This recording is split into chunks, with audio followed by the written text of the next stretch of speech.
All right, next couple of videos, practical application, how to reduce stress in your life because stress kills gains. We're talking about exercise today. How are we gonna reduce the amount of stress that exercise is giving you? Because it's not stress that changes your body, it's stimulation. So which means you can get the instructions going through your body telling you to be bigger, stronger, or whatever in 5 minutes, or you could spend 5 hours training and not get it at all.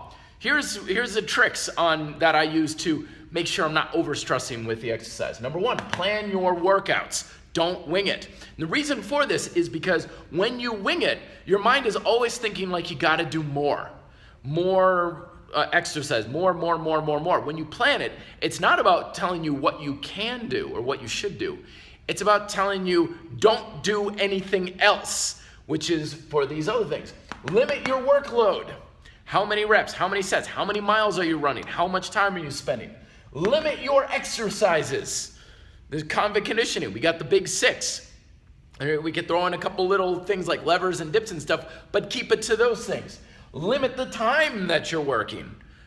If you've got 3 hours, don't think spend 3 hours. See how little time you can use it.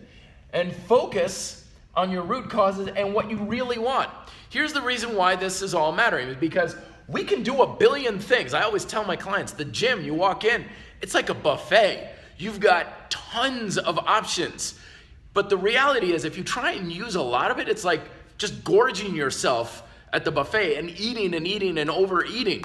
And a couple of things happen. Number one, you're taking in too much. You're gonna run yourself into the ground. You're gonna drive yourself low on all of your resources. And there's a greater chance that you're not gonna do what's actually gonna get you the results that you want. So the first step is always, like I said in the last video, know what you want and get extremely picky about following the exercises and methods that are not directly related to that. So if you're looking to, say, build muscle, I'm not gonna waste your time on a lot of burpees, wall balls, metcons, and a lot of other exercises because we've got a billion ways we can work out in this fitness culture of ours. And all of them are good and they're all gonna be hard. But people don't like this idea of saying, I'm gonna take 99% of all the exercises and ways to work out there and I'm gonna throw them away for right now because they're not conducive to my goal. I'm only gonna focus on body weight training, 6 basic movements, and time under tension. That's all I care about. Outside of that, in the trash. I don't care. People, how much do you squat? How do you say that you're not deadlifting? What are you doing for endurance? What about mobility? Don't give a shit. Couldn't care less. You want that stuff? Go for it. I don't care because they're not conducive to my goal.